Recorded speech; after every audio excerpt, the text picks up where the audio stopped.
There are 25 players in the history of Major League Baseball that achieved a 400 or higher on-base percentage and a 500 or higher slugging percentage with at least 7,500 career plate appearances. 19 of those 25 are in the Hall of Fame. Of those 6 not in the Hall of Fame, 3 were on this year's Hall of Fame ballot: Barry Bonds, Todd Helton, and Manny Ramirez, all 3 of which I believe should be elected into the Hall of Fame. Another one of those 6 is Joey Votto, who is currently still active.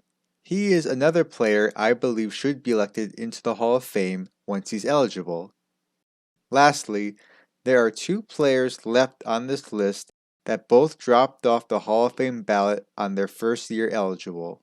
Those 2 players are Lance Berkman and Brian Giles. This video will focus on Brian Giles. Giles was drafted in the 17th round of the 1989 draft by the Cleveland Indians.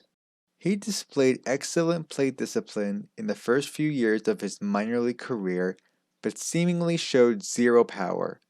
Once Giles reached Double-A, he found his power, blasting 8 home runs in 1993 and increasing his slugging percentage each season after that. He got the call-up to the big leagues in September of 1995. He started the next season in Triple-A, but after an incredible start to the season, Giles was called up again to the big leagues for good. After limited playing time with Cleveland in his first 4 seasons, Giles was shipped off to Pittsburgh in a trade following the 1998 season. He spent 4.5 seasons with the Pirates before he was traded midway through the 2003 season to the San Diego Padres. Giles remained with the Padres until his retirement following the 2009 season. So, just how good was Brian Giles? As mentioned earlier, he has a career 400 on-base percentage and 500 slugging. His .902 career OPS ranks 67th all-time, ahead of notable current players such as Giancarlo Stanton, Chris Bryant, and Mookie Betts. His 137 adjusted OPS ranks tied for 100th all-time, just behind notable hitters such as Freddie Freeman, Reggie Jackson, and Vladimir Guerrero Sr. That 137 adjusted OPS also ranks him ahead of hitters such as Jose Abreu, George Brett, and Josh Donaldson. Giles also achieved a Baseball Reference WAR of 51.1, ahead of notable players Orlando Cepeda, Torrey Hunter, Mark Teixeira, and David Wright. In fact, there are only 23 batters in MLB history that have more WAR than Brian Giles that also had fewer plate appearances than him. To say Giles was underrated is an understatement. His production on the field is matched by many of the great players to play the game. The stats show he was an offensive juggernaut and one of the best players during his time. With that being said, how did he fly so far under the radar? This man, who has offensive production matched by some of the all-time greats, who is in the top 1% of players all time in offense and WAR, received exactly 0 votes on his first year on the Hall of Fame ballot. I showed you the statistics. Now I want to see how Brian Giles flew so far under the radar and how he could have been a Hall of Famer if not for a few circumstances. There are many reasons why Giles flew under the radar. Firstly, Giles played for small market teams his entire career. During his career, Pittsburgh and San Diego routinely ranked in the bottom third of payroll. In the 11 seasons he played between the two clubs, Giles made the playoffs just twice, managing 1 win in 7 games during that stretch. Yes, he did make the playoffs multiple times with the high payroll Indians, but that was before he broke out as the player we know him for today, and before he received consistent playing time. Secondly, the era he played in. Giles played during the steroid era in baseball, and had arguably his best season during the peak of the steroid era in the year 2000.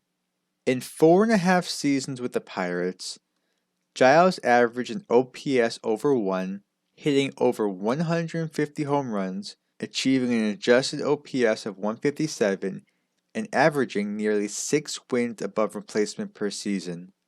The problem with that? There were dozens of other players hitting just as many, if not more, home runs and putting up the same production. Giles' breakout came right at the time home runs were being hit at an all-time high. He was overshadowed by the dozens of other sluggers in the league. In addition to that, Giles may have put up incredible stats, but he was never one of the best in any category. Despite playing parts in 15 seasons, Giles only ever led the league in one stat one time. He led the league in walks in 2005. He also never placed very highly in MVP voting either. He received MVP votes in 5 different seasons, but only reached as high as 9th place. A similar situation with his All-Star selection, only being selected to 2 All-Star games in his career. Third, his counting stats. Giles may be in the top 1% or better in several offensive statistics among all MLB players in history, but he never achieved any notable counting statistic. He failed to get 2,000 hits or 300 home runs. Giles never hit 40 home runs in a season, never stole more than 15 bases, and only reached 100 RBIs 3 times. He was a well-rounded player that never excelled in any one category. This isn't necessarily a bad thing, it simply shows how he was overshadowed by others around him. However, it is the reason, as well as the other 2 I mentioned, why I believe Giles never received a single Hall of Fame vote and is often forgotten about. There is one more reason, related to what I just mentioned. Giles' first season did not come until he was 28 years old.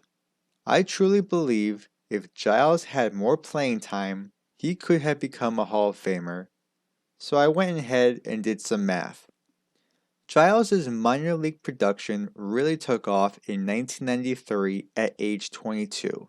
So I would like to imagine a scenario where Giles made his major league debut in 1993 and became a full-time starter in 1994. Giles batted third in the lineup in more than half of his career plate appearances, and according to Fangraphs, someone batting third will average 4.43 plate appearances a game. From the moment Giles became a full-time starter, he had a 10-season stretch where he played in 1,487 games out of a possible 1,620. This means he played in 91.8% of all possible games. Giles also started in 94.7% of his career games. So, using all these numbers, I have created a fake career spreadsheet that shows what Brian Giles could have accomplished had he had more playing time.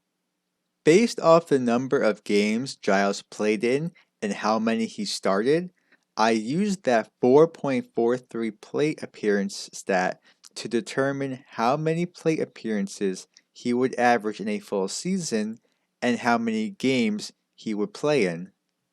I used his 162 game average stats and adjusted them to a season where he only played in 91.8% of the games, averaging 4.43 plate appearances in 94.7 of those games, and 1 plate appearance in the other 5.3% of those games. I came to an average of 633 plate appearances per season, minus his first and last season. Divide that number by his 162 game average plate appearance. I then use that percentage times the 162 game average stats to find what his career stats would have been had he played a full career. This is the result I got. Now this is quite the resume. Almost 2,400 career hits, 4,000 career total bases, and over 63 career WAR. This player could very well be elected into the Hall of Fame. In fact, There are two notable players who have similar amounts of WAR and play appearances to this fake Brian Giles that are in the Hall of Fame, Richie Ashburn and Willie McCovey. This is a very rough estimate with almost no external factors included, but this is the type of player Brian Giles could have been had he had a full career, and it's someone who has a real argument for being elected into the Hall of Fame. Would I vote the real Brian Giles into the Hall of Fame? No. But I do hope I proved to even a few of you that Brian Giles may have been the most underrated player of all time and had Hall of Fame talent. Maybe next time you think of the great players of the late 90s and early 2000s, you'll think of Brian Giles.